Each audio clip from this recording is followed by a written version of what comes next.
welcome back to my channel. My name is Push, and look at what consistency has brought into the streets. With another episode, and this week the episode is a bit on the serious side, and I have been having trouble trying to convey it to you guys because I wanted to keep the message, but I'm not that type of person who's like all serious and like so I've been trying to make sure that I use the right language, that I don't offend anyone, and my language is inclusive. Of course, the views that I'm going to share here are mostly around queer women, and I don't really go into the politics of queer men because I don't really understand the dynamics there, so I don't really go into that sphere. So bugelani and enjoy. Let's go.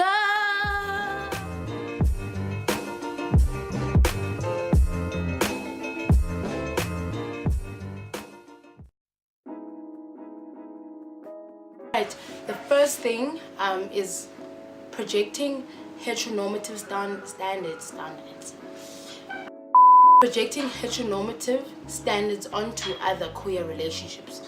Now, this is the belief that for a queer relationship, now a relationship between two women, there needs to be a stud and a femme. There needs to be the dominant, there needs to be the submissive, there needs to be the leader and the follower. That is sort of to mirror the heterosexual relationship of a man and a woman. Stressful. Let's try to unpack this one. Here's what I think. In a relationship, this is what I meant about trying to find the correct language to convey what I'm trying to say.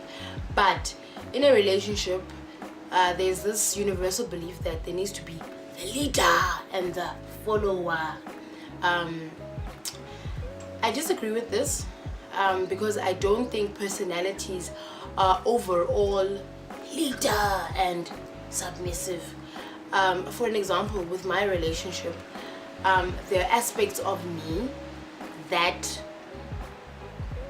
are stronger, hence more dominant, and there are aspects of my girlfriend that are stronger, hence more dominant, and the aspects that are weaker, or personality traits that are weaker, therefore those aspects will be also known as submissive. So the synergy of our relationship is sort of the interlocking of those many things to make our relationship work. So there isn't the overall leader and the follower. So I do think there can be relationships, and relationships do exist between two femmes and between two studs. So abantu who are nishing themselves of relationships because they're telling themselves that I'm not supposed to enjoy a stud, or I'm not supposed to enjoy a femme. Like, imagine sharing a makeup brush with your girlfriend. Bitch, you're a girl. You will attract to other women. How they present is another thing. So projecting heteronormative standards onto other queer relationships, if you want to be like that, stay in your corner, do your thing, shut up, and let other women enjoy other women. Biphobia. Biphobia. This is the belief that bisexuality does not exist, and that women need to choose a side, or men need to choose a side, or whoever's bisexual needs to choose a side. I don't know if there are still biphobic people in 2019. Quite frankly, I think you need to cancel yourself. I don't know if I need to discuss this topic further. I think it's a very flawed view of sexuality, because sexuality is a fluid thing, and it will always be fluid. So throw your whole self away if you're still bisexual, if you're still biphobic in 2019. Thanks, management. Ha! Sunshine in English. Toxic femininity. Bye bye. That's just a fancy way of saying feminine women who assume masculine roles of their masculine presenting girlfriends. I actually came across it on Twitter, and it was being discussed on the timeline, and basically was being explained as a scenario where feminine girlfriends don't allow their more masculine presenting girlfriends to be expressive of their feminine side, and thus always assuming masculine roles for them, without them, being the ones that voluntarily assume those roles. And you'll find that masculine women feel sort of trapped into those roles, and they can't really express their feminine sides. And I've actually slightly experienced this when I dated this straight girl, my life, for about 2 weeks. Because when she met me and I was a bit of a tomboy, and she was attracted to that energy.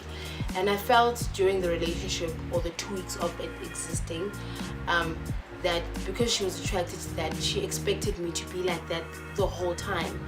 And I wasn't, and I wear dresses, and I am feminine, and there are parts of me that are feminine, and there are parts of me that are masculine. So I felt as though in the relationship I had to perform my masculinity in the sense of opening doors, and just like wooing her and being, the perfect boyfriend who's a girl, and I had to perform all the time, and this wasn't naturally who I am.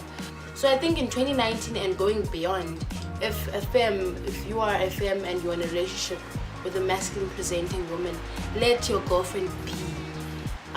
There's nothing more beautiful than being in a relationship with somebody who allows you to be and to exist, and there not being any shame in your existence, and you not having to question your existence and being, basically.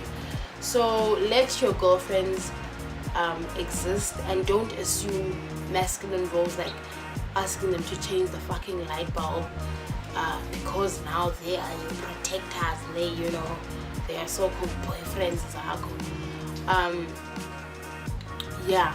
Let your girlfriend be.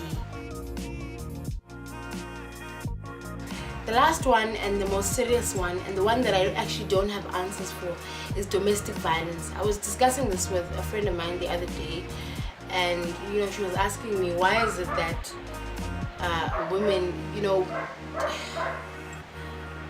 queer relationships have so much domestic violence, and it's a topic that is rarely discussed because women in society are seen as the pillars of strength, and they are the moral compass of society. And if ever they are the perpetrator, it's something that, it's mind-boggling, but it actually happens, and it's so prevalent in queer relationships. And I was discussing it with